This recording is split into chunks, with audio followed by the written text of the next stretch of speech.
With the weather warming up, many Americans are thinking about taking a long weekend to relax or working on how they'll spend their longer summer vacations.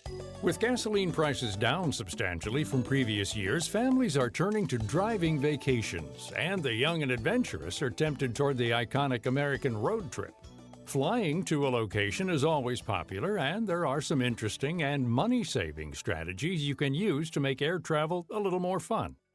We asked two nationally known travel experts about both of these options for spring and summer travel to get the inside scoop on vacationing this year.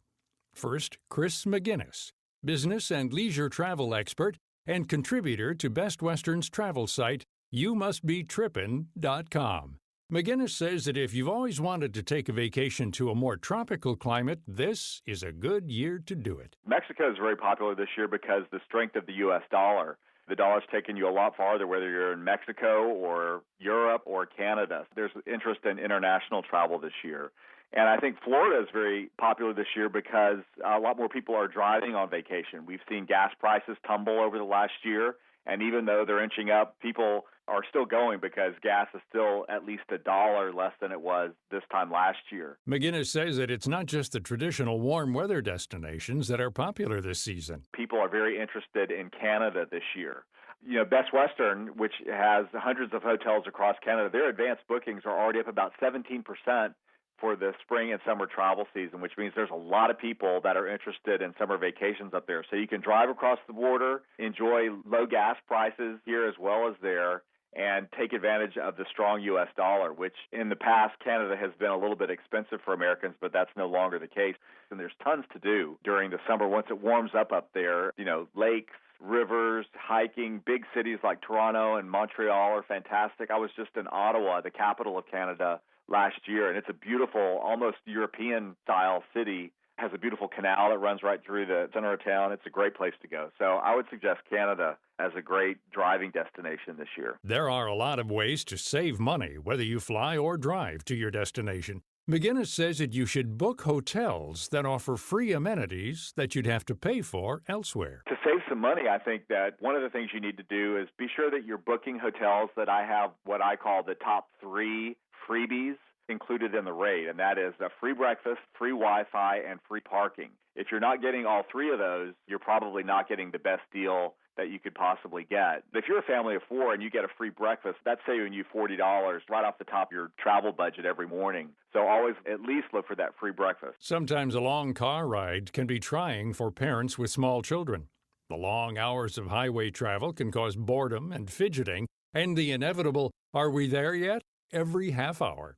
McGinnis suggests that to help kids enjoy the ride, let them in on the planning. One of the best things you can do with kids, whether it's in the car or on vacation or whatever, is get them involved in the planning process. So if you're planning a road trip, you know, you need to pull out a map well ahead of time and maybe ask your kids to plot the best route to your destination. Let them see if there's anything along the way that they want to stop and see, and let each kid pick one place to stop during the day. But getting them involved in the actual trip is, I think, the key to happiness on the road, because they all have something to look forward to. They feel like they're part of the trip and they're not just sitting in the backseat asking, when are we going to get there? Flying with young children can also be a trial, and McGinnis says it takes careful planning and maybe a little more money to make that trip more pleasant for the family and the other passengers. If you can travel during the off-peak travel season, it's much more likely you're going to get a good deal and your family can sit together on the plane. If the only time you can travel is during the peak summer travel season, I would suggest making reservations as far in advance as possible, because otherwise you're going to have to split up on the plane. You might get stuck with a middle seat, and the parents and the children might have to be split up. You don't want to run into that problem. You're going to probably have to pay a little bit more to do that, but it's probably worth the cost in the long run. Speaking of airline travel, how do you get the best deals with your frequent flyer miles? Mark Murphy, CEO of TravelPulse.com, says that you need to look very carefully at how many miles you've accumulated and compare that to the best deal you can get on a ticket you buy. Best way to factor in the value of those miles, 100,000 miles equals $1,000 in cash. So if it costs you 100,000 miles to book an airline ticket, and that airline ticket costs more on face value if you book it of $1,000, then that's a good deal. you should go ahead and use those miles. Where it's a $300 ticket and they want 50,000, 60,000 miles, those are bad numbers. So always understand the monetary value of your particular miles, and it's really 100,000 equals $1,000 or 1 to 100. If you've done the math and found out that your frequent flyer rewards are the most economical way to secure a ticket, how do you get the destination you want at the time you want to travel? Murphy says it's not always easy, but with some careful planning, you have a better chance. The best thing you can do is long lead time, and then if you're going to try to travel during peak periods, they're going to lock up seats. So when you do see a lot of available seats far out, if it's for a peak period, you're going to have a tough time booking those. But again, your best bet is to book far out, 6, 7, 8 months out with those award tickets in order to guarantee the dates that you actually want. That's really the best advice. Also, be flexible. I mean, if you can be flexible, you'll notice that on those peak periods, they're going to do surcharges. So that 25,000-mile ticket is now 50,000 for the same exact seat. So you've got your ticket, the seat you want, and you're at the airport, and you get bumped off the flight. The airline offers you a voucher for a flight, but should you take it? Murphy says it depends on the amount of time you'll lose off your original itinerary. So the question is whether or not you're being bumped for more than 1 hour. If you're bumped for less than an hour, you get no compensation, so take the vouchers because they don't have to give you anything. However, if they bump you and put you on another carrier and you arrive between 1 and 2 hours later than your scheduled arrival time on your original ticket, you're entitled to cash. $650 is the limit for a one-way ticket, and up to 200% of your airfare. So whichever is lower, in that case, is what you get paid. $650 is the max. Now, if it's over 2 hours on a domestic flight, that goes up double again. So it's $1,300 total cash compensation if you're bumped involuntarily and you arrive 2 hours or later than your scheduled time on your original ticket. Getting bumped can be bad, but being delayed after you've boarded the plane is just as unnerving. Murphy says that on some flights, though, it can make you richer. I was held on the tarmac, which is another rule if you're leaving a European Union country, and I was given $1,000 towards a future flight without even asking for it from U.S. Air. And that was about 2 years ago, being stuck on the tarmac for over 4 hours on an international flight. So there's lots of different rules. And if you're flying internationally, there's rules out of the EU that affect domestic U.S. carriers that fly in and out of those places, but wouldn't affect you as a traveler if they were departing from the U.S., for instance. Sometimes you arrive on time and just fine to your destination, but your luggage doesn't.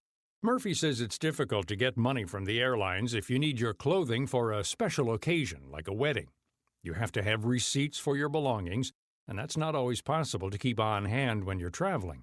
You can, however, make the experience of lost luggage a little bit less inconvenient if you carry some essentials on the plane with you. Don't put your prescription drugs in the bag. Don't put stuff that you absolutely need to have. I always bring like a getaway bag on the plane because no matter what, I need to be able to hit the ground running on a business trip. And even if they lose my luggage, most of the time you get it back pretty quick. But I want to have an essential kit that no matter what is always on my person. And then I'm okay. I don't have to run to the store and go shopping. I can make it through a day. By the end of that day, if I don't get it, then I'm right there with the rest of it. Doing your own booking of hotels and flights has become very popular these days. But do you gain any advantage to using a travel agent instead of going the do-it-yourself route? Both Murphy and McGinnis have ideas on letting a pro do it for you. One of the best travel tips is to call a travel professional. A lot of people forgot that travel agents last year sold well over $100 billion in travel.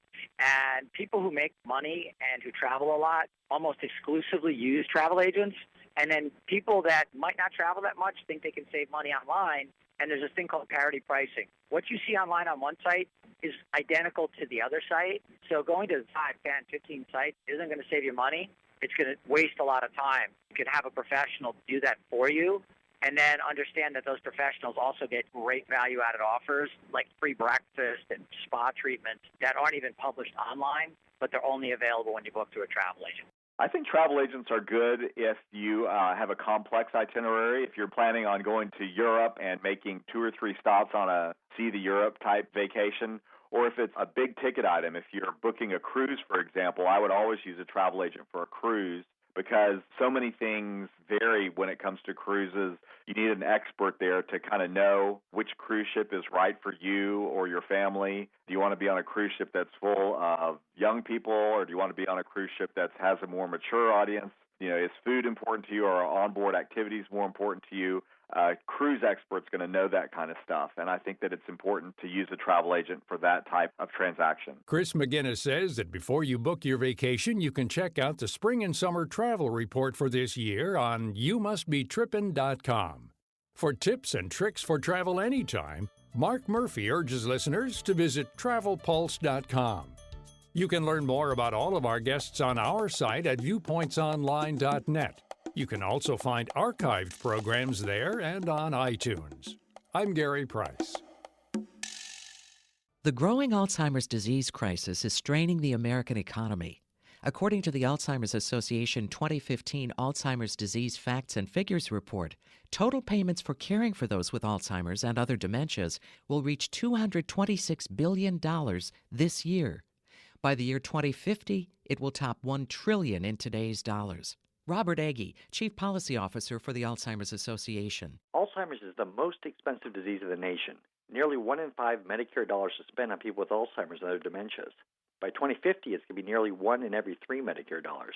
And so we have to change this current trajectory of Alzheimer's disease. And to do that, our scientists need consistent and meaningful support for research from the federal government. The Alzheimer's Association says the U.S. could save $220 billion within 5 years of a treatment that delays the onset of Alzheimer's being discovered. Find out more about the 2015 Facts and Figures report at alz.org. Endurance athletes from all over America are fueling up with Idaho potatoes to raise money that can literally save lives.